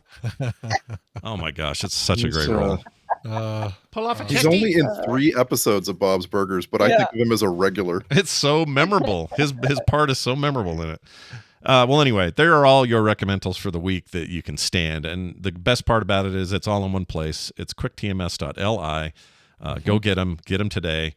And watch that cool thing with Nicole and her son and her cool I wish I was in husband. it. It's just Mark and Mateo in it. But Yeah. Well, I'm you there know. in spirit. Yeah, they're there. That's You're somewhere feeding the dog. Who knows? You were holding the camera probably for part of it, right? No, that was Mark figured out how to do that on his own. Oh no. Oh, that's a shame. Just kidding. I did ask him. I said, "Oh, you should probably make the oar now for Ava. She would love that." Oh, she would. Tell him now to do it. Yeah. Tell Dr. Salt and Pepper there to get on it. What's he doing? Yeah. All right. Best of the family. Look forward to seeing you at least one more time before the holiday, I think. Yay! I think next week, right? Yeah, next week's still good. Yeah, we got one more. We got one more in us. Right? I think so. We're taking the week of Christmas off, but the one before it, I think we're good. So have a good one. We'll talk to you soon. Randy, big plans for Film Sack this weekend? What do you think? Yeah, a long time ago we watched Die Hard in a building. This week we're going to watch Die Hard in an airport. Yeah, William Sadler, dude. William Sadler. Yeah. And the old Denver airport, the old Stapleton. You know what's know that. Wild? That's cool. I wanted to go ahead and announce the forthcoming movies for a lot of reasons, but like it occurs to me the very next week we're going to watch a Die Hard ripoff called Reindeer Games. Yeah. I actually kind of like Reindeer Games, but I need to really revisit like Reindeer Games. Yeah, I need to go back to it and see if it's any good. There's so many Die Hard ripoffs. I just like the Die Hard on a plane with snakes. Like you just like call them by that, And that Die Hard set a template that I think we're still in the template now. Things still happen. Movies will come out. Liam Neeson, doesn't matter who, and you're like, okay, what's kind of Die Hard in this place and Die Hard in that place? Die Hard on a train. Actually, Die Hard on a train is the taking of Pelham 1, 2, 3, which is like predates Die Hard, but whatever. That's true. But the newer one, the Tony Scott one, is very Die Hardy. And I'm fine with it. That's the thing, is this is not a problem. Die Hard, everything. It's fine with me. We sacked Die Hard on a bus. Yeah. That was pretty good. Wait, what was that one? Oh yeah, Speed. I was thinking of the badass one with Trejo in it. We've sacked at least 2 movies that were Die Hard on a ship. Yeah. Under Siege. Many Die Hards. So check it out this weekend. Die Hard 2, everybody. Die harder. Randy, don't die harder. Live harder. Live beaties. Yes. Bye. All right. Live, die harder, repeat. Live, die harder, repeat. Exactly. All right. We are at a stage of the game here where we have to get the F out. Yeah, we do. I'm going to say this, though. I actually have nothing to say. I was going to say something about I keep thinking it's Thursday. Okay. It's not Thursday. It's freaking Wednesday. That's right. Yeah, we still have more to do. Tomorrow's going to be nuts because I got Core right after the show, and then later in the day, the Game Awards are tomorrow. Oh, wow. Okay. It's like another 3 hours of like co-streams we're going to do, so it's going to be nuts. So watch for that fun stuff. Lots of games up for awards, and who knows what'll win. That'll do it. Brian, anything else you need before we go? I got nothing else. Just getting ready for the Christmas show. I've got a full episode planned, mostly requests, so look forward to that. Nice. Let's get out of here with a song then. What do you got for us? Okay, how about one that's going out to Chris? Chris says, "Hi guys, no real date or occasion for this one. Triple J released their top 10 covers of the year from Like a Virgin, and this one was the standout to me.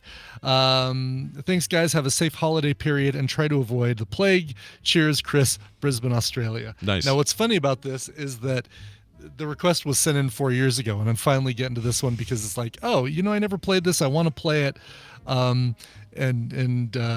that's why the don't try to avoid the plague. It was more poignant 4 years ago. Oh, he was like right in the pandemic when he said it. He was right in the pandemic at that time. I thought he meant like, the seasonal flu and the sniffly nose, but no, he was like serious, man. Right. Yeah. So this is what it's like. I've been sitting on for a while. I was like, oh, I need to get that one in because it's a great song, and now I'm doing it today.